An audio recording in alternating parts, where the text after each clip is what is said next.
This afternoon in the Texas Panhandle, a driver was forced to pull over on the highway not because of traffic, not because of an accident, but because the road ahead completely vanished inside a massive wall of dust.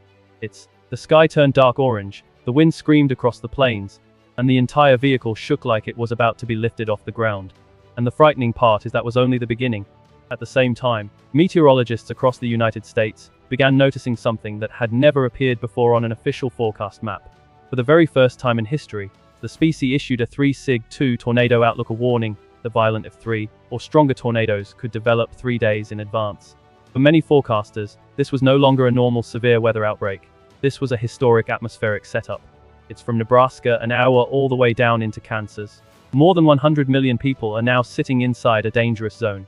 Wildfires, dust storms, and tornadoes are no longer separate disasters. They are all being driven by the same massive atmospheric engine, and conditions are escalating extremely fast. What makes this outbreak so dangerous is that these disasters are not happening separately. The wildfire danger, it's the massive dust clouds, and the growing tornado threat are all being powered by the same dry line cutting across the central United States.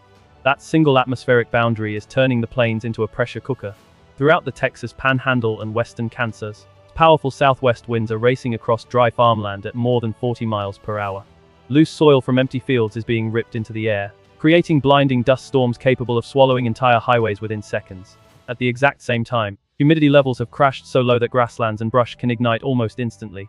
One spark, one downed power line, or one lightning strike is enough to start a fast-moving wildfire. But the atmosphere is becoming even more unstable as thunderstorms begin to form along that same dry line. Meteorologists are now warning that some storms may produce dry lightning without significant rainfall. That means new fires could erupt miles away from existing flames without any warning at all. And then comes the most dangerous part. As thunderstorms strengthen, they generate violent outflow winds that can suddenly shift the direction of a wildfire in seconds. A fire moving north can abruptly turn east, trapping firefighters and residents before they have time to react. This is no longer just severe weather.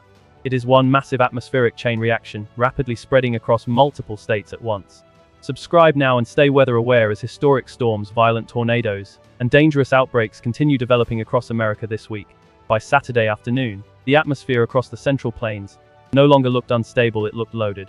Storm Prediction Center maps began turning orange across parts of Nebraska and Kansas as meteorologists warned that severe weather was rapidly intensifying.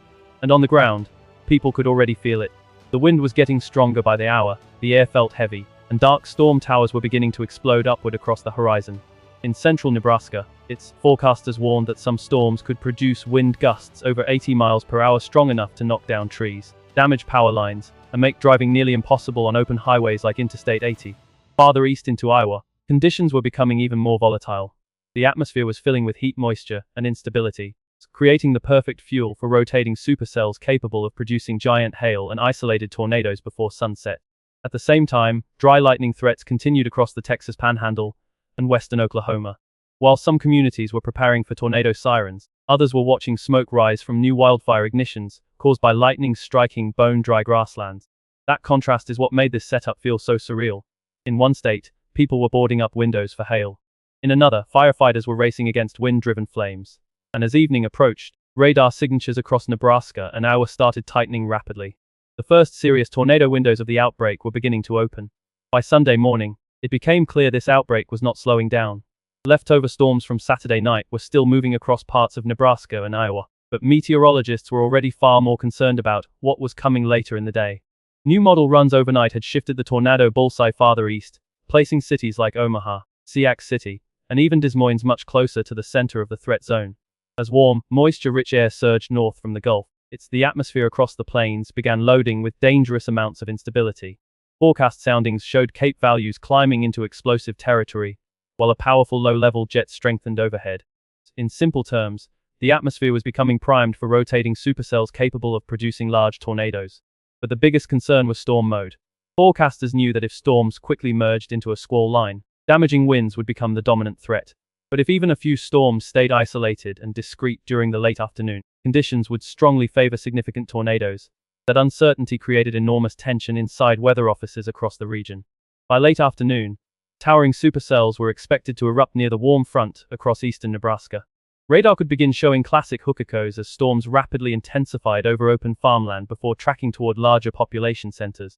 Tennis ball to softball-sized hail, destructive winds, and tornadoes all remained possible well into the evening. For many families across Nebraska, Iowa, and South Dakota, Sunday was becoming the day where preparation could no longer wait until sirens started sounding outside. By Monday, the situation was no longer being described as a routine severe weather outbreak. This had become a historic event unfolding in real time. Early forecast discussions from the Storm Prediction Center immediately caught the attention of meteorologists across the country because, for the first time ever, the SPCE issued a Day 3 SIG 2 tornado risk. That warning alone was enough to make experienced forecasters stop and look twice at the data. The reason was simple. The atmosphere over the central United States was becoming exceptionally dangerous. A deep upper-level trough was digging across the plains while taking on a negative tilt, one of the most alarming atmospheric signatures for violent, severe weather outbreaks. At the surface, rich Gulf moisture continued surging northward into Kansas, Nebraska, and Iowa, feeding explosive instability into the system.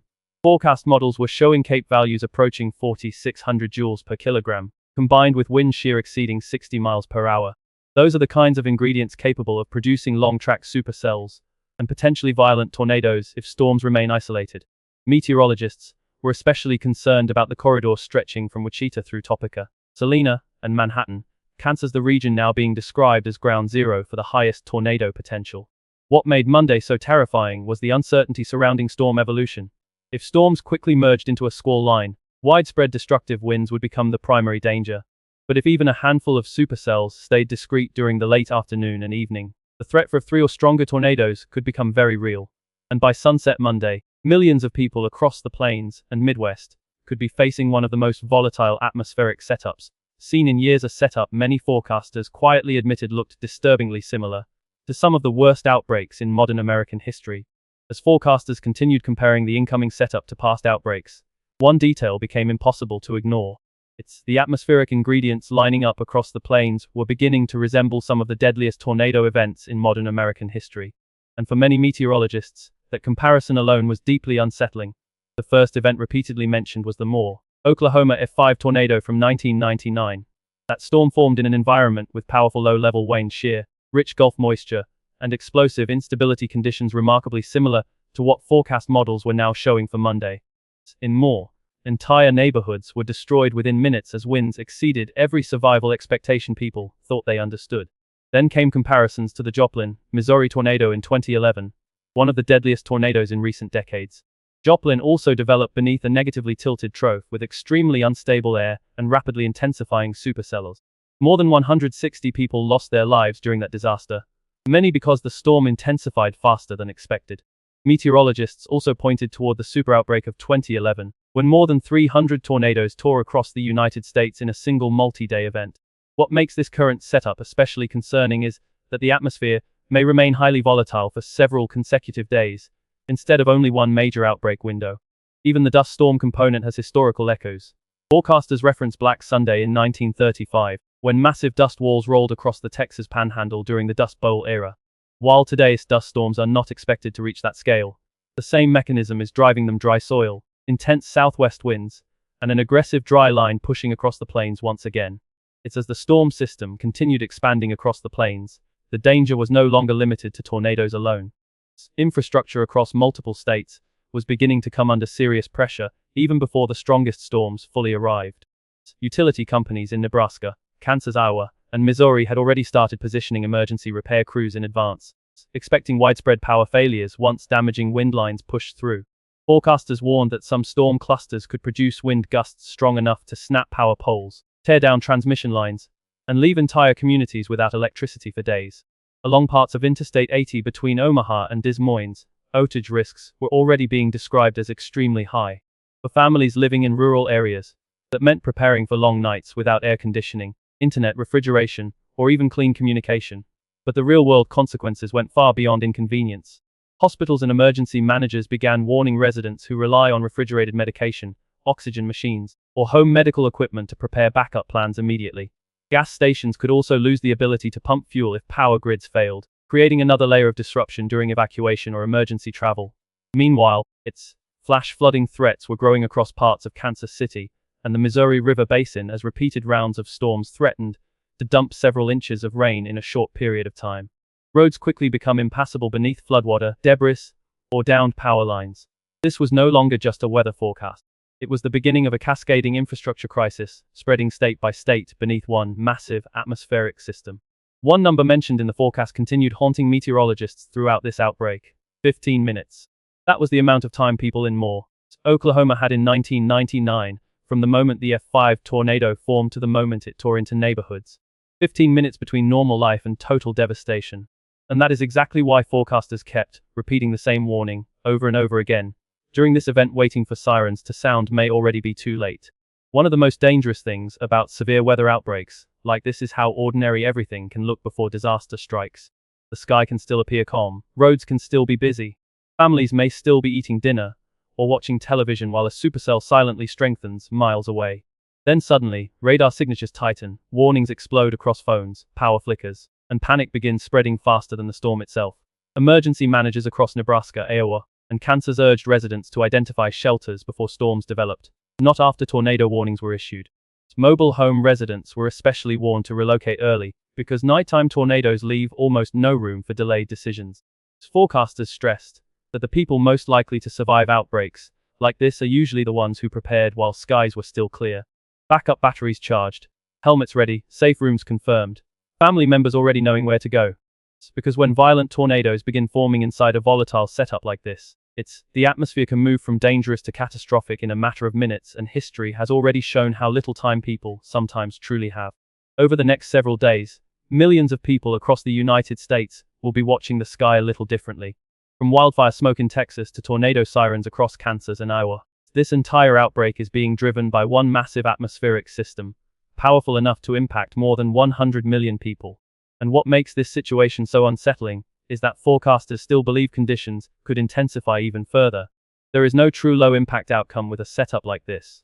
Whether storms remain isolated or evolve into massive squall lines, dangerous weather is expected somewhere across the plains and Midwest each day. Roads may close. Power grids may fail. Tornado warnings could wake families in the middle of the night with only minutes to react. For now, meteorologists continue watching every new radar scan and every model update as this historic event unfolds in real time. And before this next round of storms develops, let me know down below what state are you watching from, and do you think this outbreak could become one of the biggest weather events of the year? Don't forget to subscribe and stay updated as historic tornado outbreaks, destructive storms, and dangerous weather continue unfolding this week.